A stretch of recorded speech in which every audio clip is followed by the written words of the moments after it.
Hello विद्यार्थी मित्रों, कैसे हो? मज़े में हो?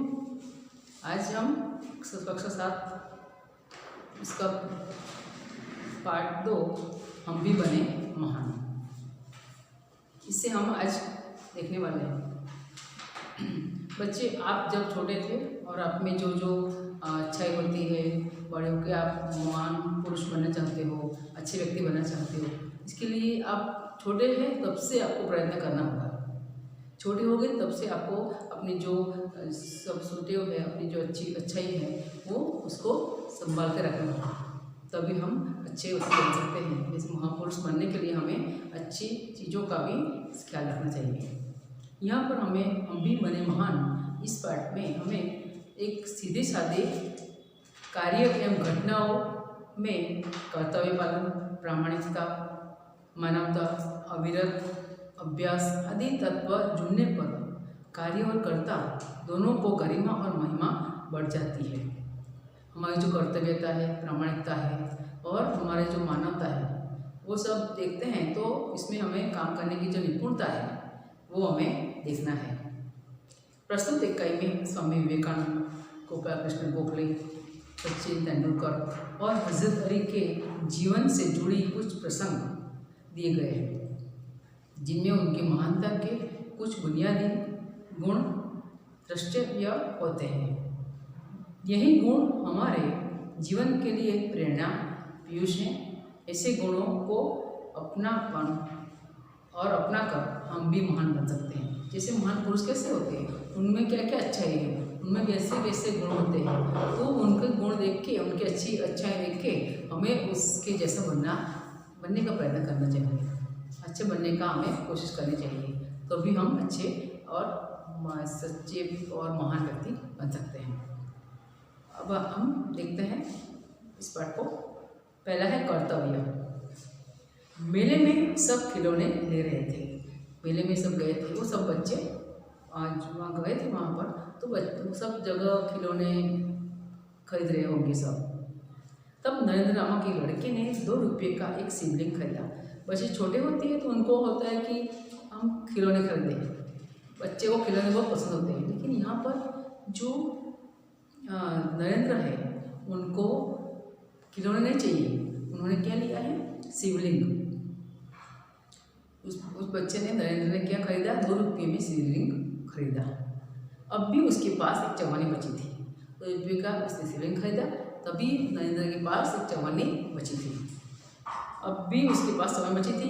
एक लड़के को रोते देखकर नरेंद्र ने उससे पूछा, क्यों रो रहे हो?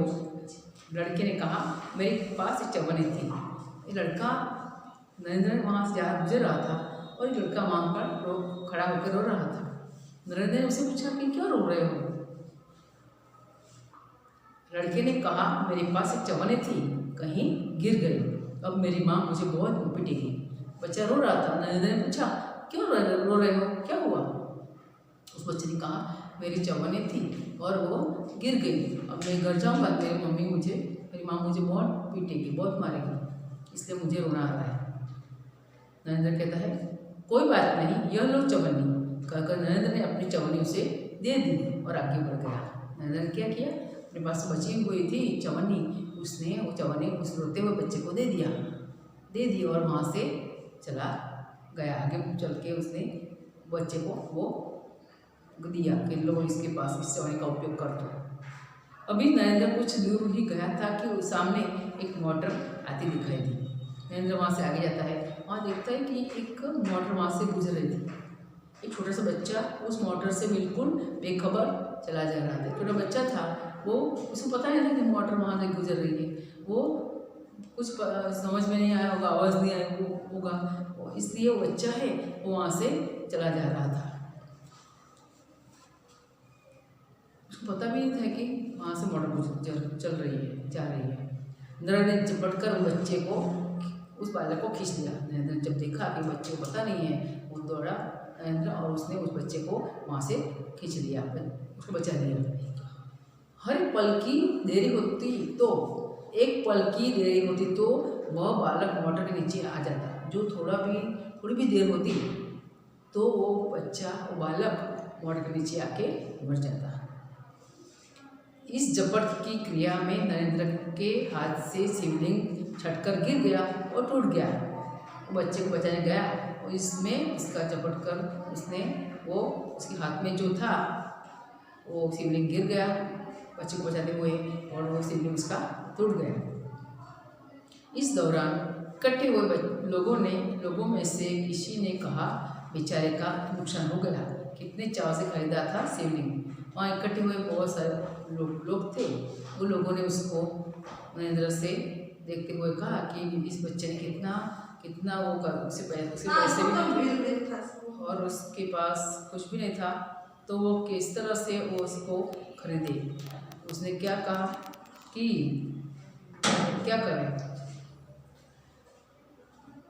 इस दौरान इकट्ठे हुए लोगों में से किसी ने कहा, बेचारे का नुकसान हो गया, कितने चाव से खरीदा था शिवलिंग, बेचारे ने कितने उसके पास थोड़े पैसे थे उसमें से उसने खरीदा था शिवलिंग और इसके बेचारे का वो शिवलिंग टूट गया।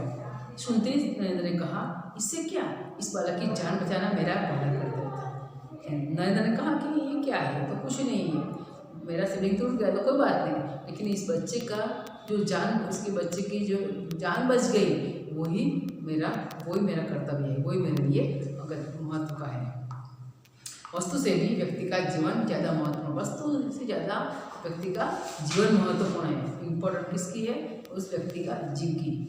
इसलिए उसने कहा कि वस्तु से भी व्यक्ति का जीवन ज़्यादा महत्वपूर्ण है। मानवता सबसे ऊपर है। बचपन से ऐसे ख्यालात रखने वाला नरेंद्र आगे चलकर स्वामी विवेकानंद के नाम से प्रसिद्ध हुआ। मानवता सबसे ऊपर है, ऐसे कहते थे। ऐसा कहता है वो कि मानवता है, जो मानव बन के रहना है और सबको मदद करनी है, सबको हमेशा जितना हो सके सहाय करनी है। बचपन से जो दूसरों का ख्याल रखने वाला और सबका बचाने वाला वो बालक बड़ा होकर नरेंद्र कौन बनता है, स्वामी विवेकानंद बनता है। और वही सब लोग आगे बढ़ के नरेंद्र हैं, वो आगे जाकर स्वामी विवेकानंद नाम से जाने हुए प्रसिद्ध हुए। दूसरा है नियम सबके लिए है। आगे हम पहले जो कर्तव्य था उसमें क्या कर्तव्य था कि उसके पास पैसे भी नहीं थे, तब भी उसने वो उसके पास चवन्नी थी, चवन्नी उसने रोते हुए बच्चे को दे दी नरेंद्र ने और उस बच्चे को वो पैसे देकर उसको बचा लिया। उसकी माँ के मार से उसे वहाँ पर बचा लिया। उसी बार उसने क्या किया, नरेंद्र ने को सड़क से एक बच्चा जा रहा था सड़क के पास से और उस रिश्ते में एक गाड़ी आई और गाड़ी के नीचे वो बच्चा आ जाता, जो समय सजगतापूर्वक वो नरेंद्र वहाँ से वो बच्चे को न बचाता तो वो वहाँ पर गाड़ी के नीचे बच्चा आके मर जाता। लेकिन नरेंद्र ने दौड़कर बच्चे को बचा लिया और अपना शिवलिंग टूट गया, उसकी परवाह नहीं की। यहाँ पर नरेंद्र कहते हैं कि मेरा कर्तव्य क्या है, मेरा कर्तव्य है मेरा जो चीज़ है, मेरी जो वस्तु है, जैसे कि वस्तु से ज़्यादा उस बच्चे को बचा लिया उसको वही मेरे लिए महत्वपूर्ण है। यानी वस्तु से भी व्यक्ति ज़्यादा महत्वपूर्ण ऐसा बताते हैं। मानवता सबसे ऊपर है। इस तरह बचपन से ही इतने महान ख्याल वाले व्यक्ति नरेंद्र बड़े क्या बनते हैं, स्वामी विवेकानंद के नाम से प्रसिद्ध हुए। अब दूसरा हम देखते हैं नियम सबके लिए। नियम यानी जो हम बनाते हैं अलग अलग प्रकार के हमारे जो स्टेप के ये है वो है, तो नियम सबके लिए क्या है। नियम यानी हम बनाते हैं कि ये अलग अलग प्रकार के सोच है, वो यहाँ पर दूसरों के लिए अलग है और हमारे लिए अलग है।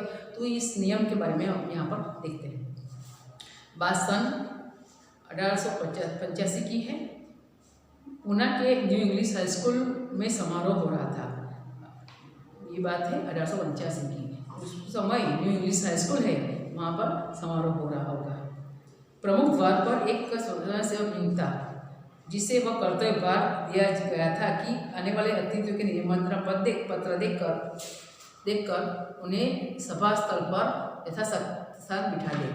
वहाँ पर यहाँ बताया है कि जो समारोह था, प्रवेश द्वार में एक स्वयंसेवक यानी अपने यहाँ सेवा करने वाला, उसको बोलते हैं स्वयंसेवक। स्वयंसेवक क्या करता है, जो आते हैं उसको निमंत्रण है उसको देखता है कि वही है, उसके बाद उसको अंदर जाने के लिए कहते हैं।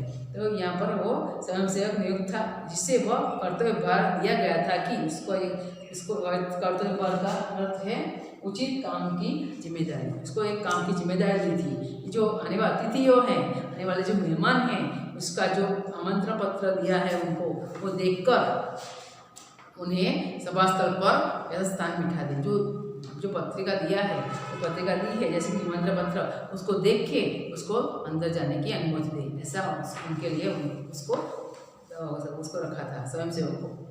उस समारोह के मुख्य अतिथि थे मुख्य न्यायाधीश महादेव गोविंद रानड़े।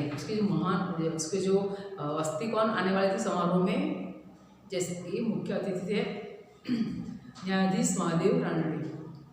जैसे ही वह विद्यालय के द्वार पर पहुंचे, वैसे स्वयंसेवक ने उन्हें अंदर जाने से शालीनतापूर्वक रोक दिया और निमंत्रण पत्र की मांग की।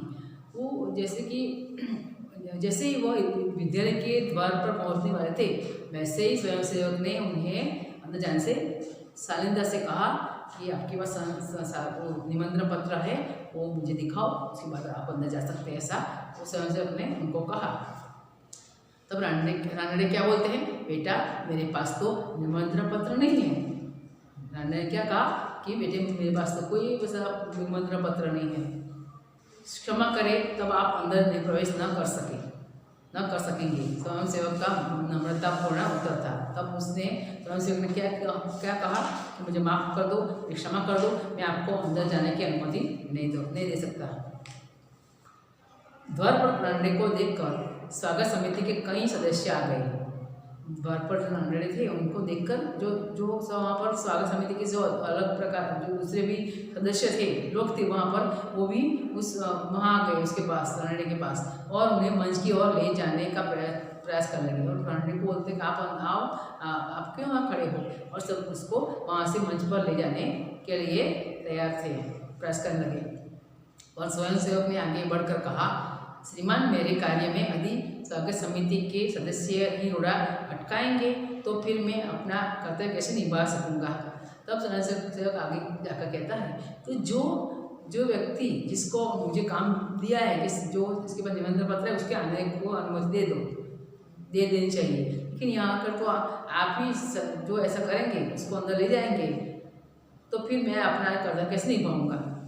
कोई भी अतिथि हो, उसके पास निमंत्रण पत्र होना ही चाहिए। कोई भी हो अतिथि, उसके पास भी निमंत्रण पत्र होना चाहिए। भेदभाव की नीति मुझसे नहीं बरती जाएगी। अब जो व्यवहार में जो अंतर रखते हैं व्यक्ति, जो अंदर जो भेदभाव है, व्यवहार में जो अंतर रखते हैं, वो ठीक नहीं है। सबके लिए एक ही नियम होना चाहिए, एक ही प्रकार के सबके अंदर अंतर होना चाहिए। ये स्वयं से आगे चलकर गोपालकृष्ण गोखले के नाम से प्रसिद्ध हुआ।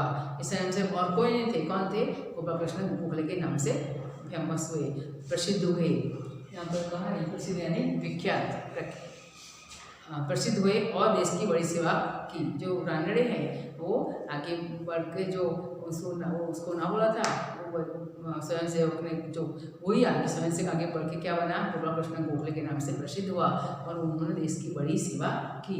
यहाँ पर भी स्वयंसेवक जो थे गोपालकृष्ण गोखले, वो भी जो आने वाले अतिथि है उनकी निमंत्रण मांगते हैं, उनको कहते हैं कि आपके पास निमंत्रण का है, वो दिखाओ, बाद में अंदर जा सकते हैं। यानी जो अपना जो कर्तव्य का पालन है, अपना जो काम है, वो पहले देखते हैं।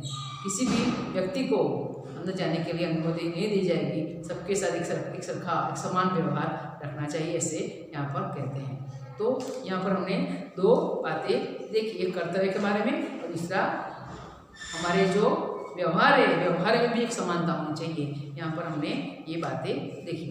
अब हम बाकी के जो वीडियो में बाकी के पाठ देखेंगे।